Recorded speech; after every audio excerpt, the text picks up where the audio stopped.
My wife's brother said I'd never amount to anything. Now he works for the company I own. I met my wife Emma in college. We were both studying business, though I was more focused on computer science electives while she was going the traditional corporate route. Emma's family was, well, let's just say they had opinions about everything. Her older brother Marcus was the golden child. MBA from a prestigious school, landed a six-figure job right out of college at a Fortune 500 company, drove a BMW, the whole package. The first time Emma mentioned bringing me home to meet her family, I could tell she was nervous. We'd been dating for about 8 months, and things were getting serious. She'd warned me that her family was particular about things, but I figured that just meant they cared about her. I had no idea what I was walking into. When Emma brought me home for the first time, I could tell her parents were trying to be polite, but Marcus, he made no effort to hide his disdain. I was wearing a thrift store button-down that I'd actually thought looked pretty decent, and driving a beat-up Honda Civic that made concerning noises whenever I turned left. The contrast hit me the moment I pulled into their driveway. My car looked like it belonged in a junkyard next to Marcus's gleaming BMW and their father's Mercedes. Their house was intimidating in that understated wealthy way. Nothing flashy, but everything expensive. The kind of place where even the doormat probably cost more than my monthly rent. Emma's mom answered the door with a smile that was warm but assessing. Her dad shook my hand with the firm grip of someone who'd spent decades in corporate boardrooms. But Marcus? He looked me up and down like I was something Emma had dragged in on her shoe. During dinner, he kept making these little comments about my unconventional career plans. I had told them I wanted to start my own tech company someday, which in hindsight probably sounded as delusional to them as it felt saying it out loud. That's cute, he said, cutting into his steak with more force than necessary. The knife scraped against the plate. Everyone thinks they're going to be the next Steve Jobs these days. The market's saturated with wannabe entrepreneurs who think they can build an app in their garage and become millionaires. Emma squeezed my hand under the table, but I could see the embarrassment in her eyes. Her family meant everything to her, and here I was, clearly not measuring up to their standards. The dining room felt massive suddenly, like I was shrinking into my secondhand clothes while Marcus expanded to fill the space with his confidence and expensive cologne. I tried to steer the conversation towards safer topics, school, Emma's internship, the weather, but Marcus kept circling back to my plans. He asked about my savings, my business model, my timeline for profitability. Each question felt like a test I was failing. Have you done market research? He asked, leaning back in his chair like he was conducting a job interview. Competitive analysis? Do you have any idea what the failure rate is for tech startups? I stammered through answers that sounded pathetic even to me. No, I hadn't hired a market research firm. Yes, I knew most startups failed. No, I didn't have a team of investors lined up. Emma's parents exchanged glances. I could practically see them wondering what their daughter saw in this dreamer with his thrift store clothes and unrealistic ambitions. The worst part came later that evening. Emma had gone to help her mom with dishes, and Marcus cornered me on the back patio. The sun was setting behind their perfectly manicured garden, and I remember thinking how everything here looked like it belonged in a magazine. Everything except me. He didn't even pretend to be friendly anymore. Look, I like Emma, so I'm going to be straight with you, he said, leaning against the railing like he owned the place. Which, in a way, he did. This was his world, his family, his territory. You seem like a nice enough guy, but you're living in a fantasy. Tech startups? Do you have any idea how many people try that and fail? 90% of startups fail within the first year.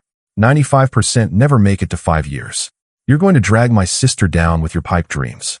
I tried to defend myself, explaining my business plan, my savings account that had exactly $3,247 in it, the app prototype I'd been working on for months in my spare time.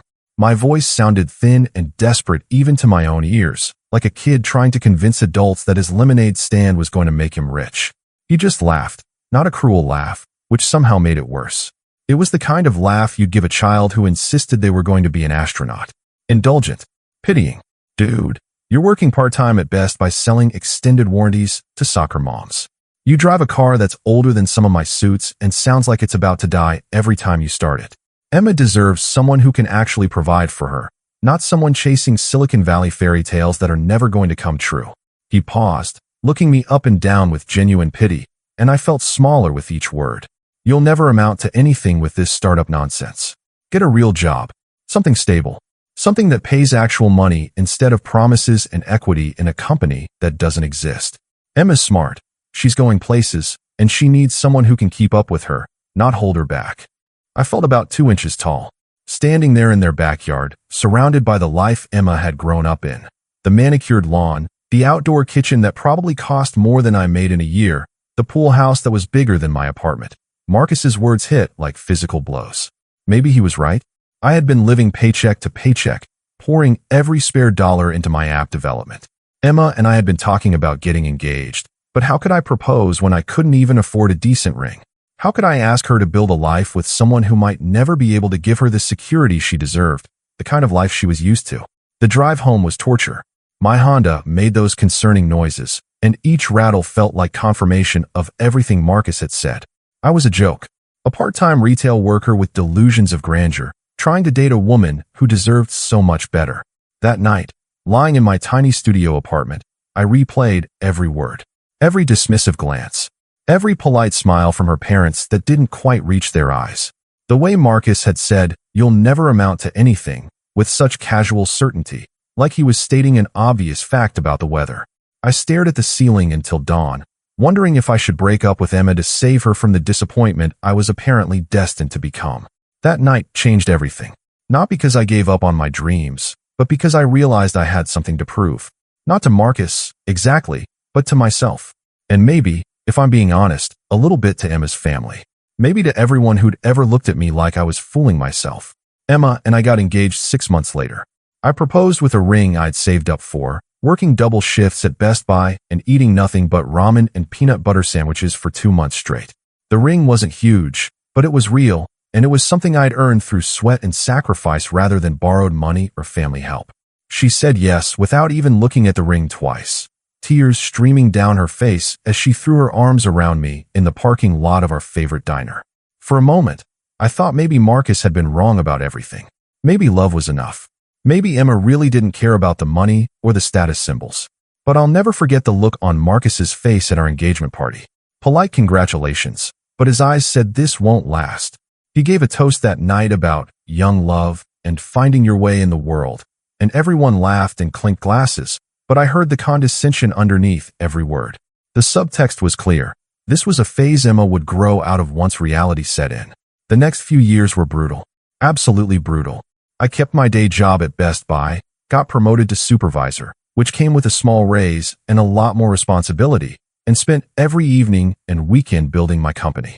My dining room table became my office, covered with laptops, notebooks, and empty coffee cups. Our living room became my testing lab, where I'd run prototypes and debug code until my eyes burned. Emma was incredibly supportive, even when it meant our social life consisted of Netflix and homemade pizza. Even when it meant eating leftovers for dinner 3 nights a week and driving my ancient Honda to her corporate Christmas parties while her coworkers stepped out of their leased BMWs and Audis. She never complained. Not once, but I could see the strain sometimes. The way she'd glance at other couples our age buying houses while we were still renting a 1-bedroom apartment with paper-thin walls. I remember one particularly low point, about 2 years into our marriage. We were at Emma's family barbecue, an annual tradition that I'd come to dread, and Marcus had just gotten another promotion.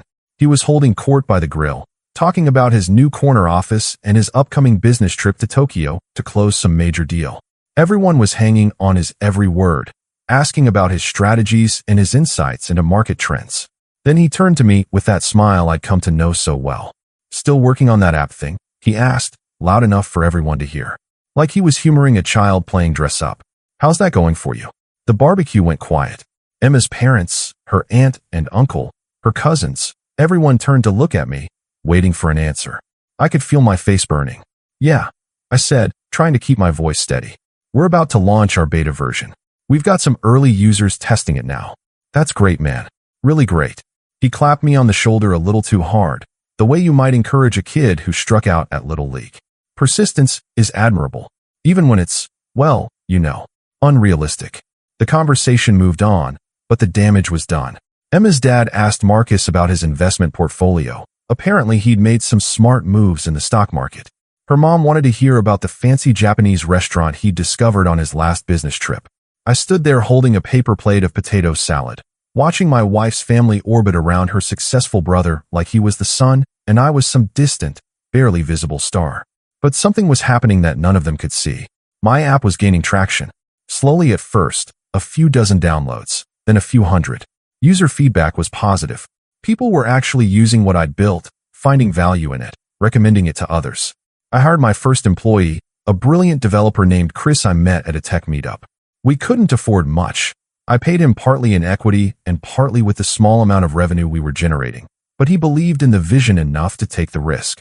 Late nights became later nights. Emma would fall asleep on the couch next to me while I coded, her laptop still open with her own work spreadsheets.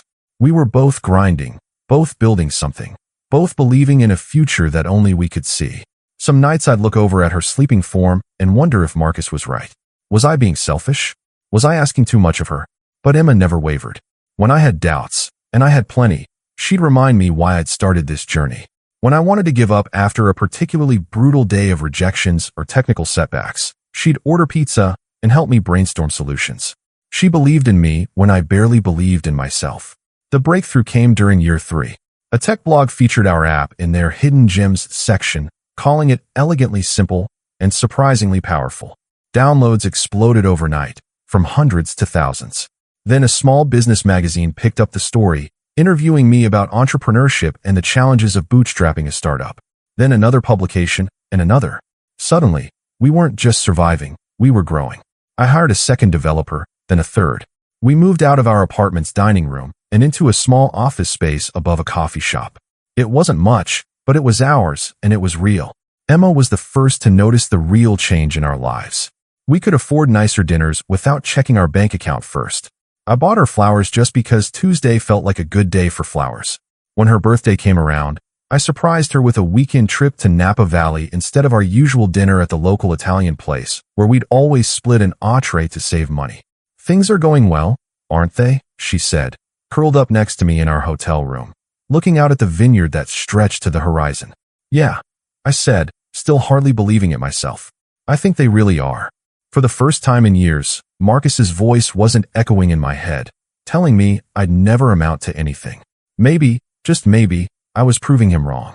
3 years later, and I haven't updated this story because honestly, life got crazy in the best possible way. My company went from 3 employees to 35. We landed some major contracts with mid-sized companies who needed our inventory management solutions. Turns out what started as a simple app had evolved into something much more sophisticated. Then we expanded into enterprise-level clients, the kind of Fortune 500 companies that Marcus used to brag about working with. Last month, we closed our series of funding round for $2.8 million. I still remember the day I signed those documents. Sitting in that glass-walled conference room on the 40th floor of a downtown high-rise, surrounded by venture capitalists in $1,000 suits who were suddenly very interested in my little app thing. I kept thinking about Marcus's voice echoing in my head from all those years ago. "You'll never amount to anything." The lead investor, a woman named Patricia who'd built and sold 2 companies of her own, slid the paperwork across the polished mahogany table. "This is just the beginning," she said with a smile. "You've built something special here." I signed my name with a pen that probably cost more than my first laptop, trying to keep my hand from shaking. Emma squeezed my other hand under the table, and I could see tears in her eyes. We'd done it. We'd actually done it. The money changed everything, but not in the way I'd expected. Sure, we could afford things now. A house, a decent car, dinners at restaurants where the entrees weren't priced like mortgage payments. But more than that, it changed how people looked at me, how they talked to me, how they listened when I spoke. Emma and I bought our first house. Nothing too flashy, but it's ours, and it's beautiful. 3 bedrooms in a good neighborhood, hardwood floors throughout, a real office for me with built-in bookshelves and a view of the backyard, and a garden where Emma can grow the herbs she's always wanted to try. We spent weeks furniture shopping, something that had never been possible before. Emma would run her hands over dining room tables and ask, "Do you like this one?" instead of, "Can we afford this one?" We hosted Thanksgiving this year for the first time, and I'll admit there was a part of me that was nervous about how it would go. This was our house now, our table, our rules. Emma's parents had never been in a space where I was the host before. Marcus showed up in his BMW, same as always, talking about his latest promotion to regional director. But when he walked through our house, his usual confident swagger seemed diminished. I watched him take in the hardwood floors, the granite countertops, the 75-inch TV in the living room that I'd bought without checking my bank account first. His eyes lingered on details, the smart home system, the wine fridge, the artwork on the walls that Emma had picked out from a real gallery instead of Target. "Nice place," he said, and for the first time in all the years I'd known him, he sounded genuinely impressed rather than condescending. "Business must be going well." "It is," I said simply. Emma squeezed my arm and smiled, and I felt something I'd never experienced in this family before: respect. But something was different about Marcus that day. He seemed quieter than usual, less domineering. During dinner, when Emma's dad asked about his work, usually Marcus's favorite topic, he gave shorter answers than I was used to.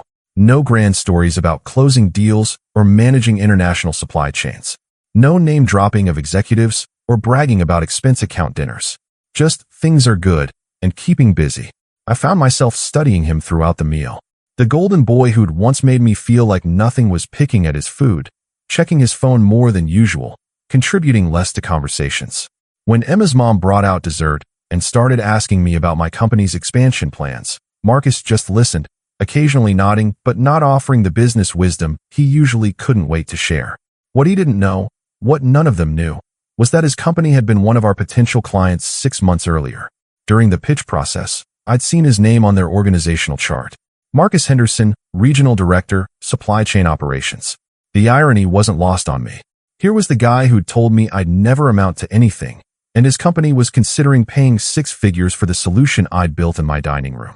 I kept it professional during those meetings with his company's procurement team. When his name came up in discussions about implementation timelines and departmental integration, I didn't mention that I knew him. I didn't even tell Emma about it until after we didn't get the contract. They went with a larger, more established competitor with a longer track record. Honestly, I was almost relieved. It would have felt weird working with his company, knowing he was somewhere in their hierarchy, probably completely unaware that the app thing he'd dismissed years ago was now sophisticated enough to potentially solve his company's operational challenges. The kid he'd lectured about getting a real job was now running a company that his employer had considered hiring. Emma's parents have started asking more detailed questions about my work now. Not the polite but dismissive questions from before, designed to humor me before changing the subject. Real curiosity about market trends, competition, growth strategies. Her dad even asked if I'd look at his retirement portfolio. Apparently someone at his golf club told him I understood technology investments and might have insights about which stocks to buy. Her mom asks about my employees now, wants to know if we're hiring, mentions that her friend's daughter just graduated with a business degree and is looking for opportunities in tech. She started introducing me to people as Emma's husband who built a very successful company, instead of Emma's husband who works with computers. The shift is subtle but unmistakable. I'm no longer the guy who might drag Emma down with unrealistic dreams. I'm the guy who might have good advice to offer. The guy whose opinion might be worth listening to. But Marcus? He's been different at every family gathering since. Less talkative at dinners. More distracted during conversations. I overheard him on the phone with someone during our last visit, talking in hushed tones about market challenges and restructuring initiatives and right-sizing operations. Corporate speak that I recognized from my own clients who were going through rough patches. Emma mentioned later that his company had been doing layoffs, first in manufacturing, then in middle management. The same company that had once considered hiring us was now cutting costs and eliminating positions. I tried to feel sympathetic, I really did. The economy had been tough on a lot of traditional businesses. Supply chain management was being automated, streamlined, made more efficient by companies like mine. People like Marcus, who'd built careers on managing complex manual processes, were finding their expertise less valuable in a world where software could do their jobs faster and cheaper. But there was this tiny, petty part of me that remembered that conversation on the patio 8 years ago. The part that remembered being told I'd never amount to anything while standing in his family's backyard, feeling small and inadequate and foolish for believing in myself. The part of me that wanted to ask him if he still thought I'd never amount to anything. I didn't, of course. Emma would have been mortified, and besides, I'm not that person anymore. Am I? 6 months later, the call came on a Tuesday evening. Emma found me in my home office, going through quarterly reports that showed we were ahead of projections in every category, and her face was worried in a way I hadn't seen in years. Marcus got laid off, she said, closing the door behind her. Mom just called. He's been out of work for 3 months. I looked up from my laptop, genuinely surprised. 3 months? Why didn't anyone mention it before? You know how he is.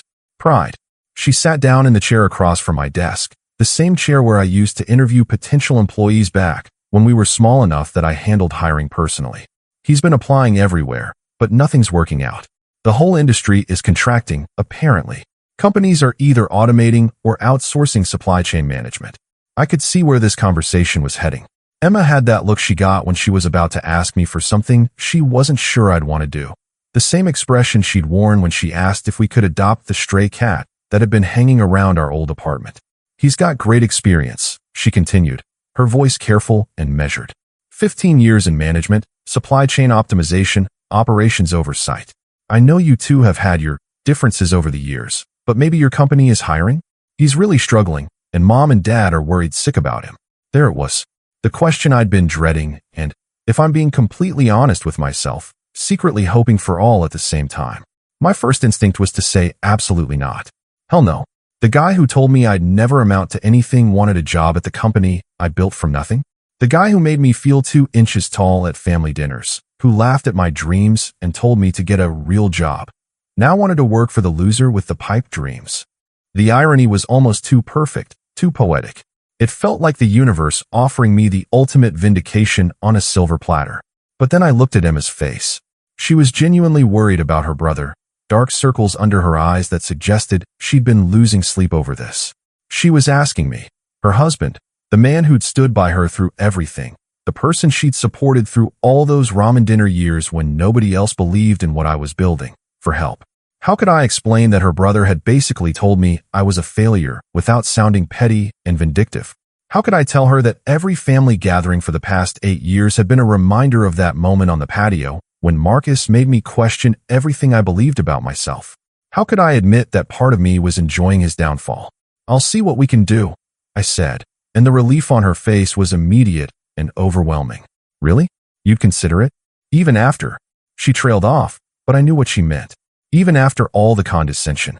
Even after all the dismissive comments. Even after years of being treated like I wasn't good enough for their family. "For you?" "Of course." She came around the desk and hugged me, and I could feel some of the tension leave her body. "Thank you. I know it's complicated, but he's still my brother, you know?" After she left, I sat there staring at my computer screen for a long time. The quarterly reports were still open, showing employee headcount, revenue growth, profit margins that would have seemed impossible during those early days when I was coding at our dining room table. What was I actually considering here? Was this an opportunity to help family, to be the bigger person and show Marcus that success hadn't changed who I was at my core? Or was it revenge dressed up as charity? Did I want to hire Marcus so I could prove a point, so I could watch him swallow his pride and ask the failure for a paycheck? The more I thought about it, the more confused I became about my own motivations. That afternoon, I talked to my HR director, Kelly. She'd been with us for 2 years now, hired when we grew large enough to need professional HR management instead of me handling everything myself. Kelly was sharp, experienced, and had a good sense for both talent and workplace dynamics. We actually did have an opening in business development, mid-level position, good salary, room for growth. The kind of job Marcus would be qualified for, though it would probably be a step down from the regional director position he'd held. He'd be managing client relationships, identifying new opportunities, working with our technical team to customize solutions. Important work, but not the corner office, executive assistant, company car kind of role he was used to. "What's the candidate's background?" Kelly asked, pulling up the job description on her screen. "Extensive supply chain management experience. MBA from Northwestern. Regional director level at his last company for the past 5 years." I paused, knowing I had to disclose the complication. "He's also my brother-in-law." Kelly raised an eyebrow. She'd been around long enough to know that family hires could get messy. Nepotism concerns. Maybe. I honestly don't know. I leaned back in my chair, trying to sort through my feelings. "It's complicated. We have history. Family stuff always is," she said diplomatically. "But if he's qualified and we need someone, does it matter how he heard about the job? Half our best hires come from employee referrals anyway." I spent the rest of the week thinking about it. During our leadership team meeting, discussing expansion into new markets and strategic partnerships, I found myself distracted, thinking about Marcus. About that conversation 8 years ago that had motivated me through countless late nights and moments of doubt. About the man who'd made me feel like my dreams were childish fantasies, who was now unemployed while I was sitting in a conference room discussing 7-figure deals and market disruption strategies. The questions kept circling in my mind. Was I being vindictive by considering hiring him? Or would I be vindictive by not hiring him? Did I want him to work for me, so I could prove that the loser with the pipe dreams had made something of himself after all? So I could watch him report to meetings in the company I built, take directions from people I hired, contribute to the success of the business he'd once dismissed? Or did I want to hire him because turning the other cheek was genuinely the right thing to do? Because Emma's family was my family now, and helping family members in need was what decent people did, regardless of past slights? Honestly, I still don't know my own motivations completely. Maybe it was both. Maybe revenge and charity weren't mutually exclusive. Maybe I could help Marcus and prove a point at the same time. But I told Kelly to reach out if he applied, to put his resume in front of our hiring committee like any other candidate. He applied the next week. His resume was impressive, even I had to admit. 15 years of progressively responsible positions, solid performance reviews from previous employers, references from former colleagues who spoke highly of his analytical skills, leadership abilities, and work ethic. Whatever else I thought about Marcus personally, he wasn't incompetent. He'd built a legitimate career, climbed corporate ladders, managed teams and budgets and complex operational challenges. He'd just been wrong about me.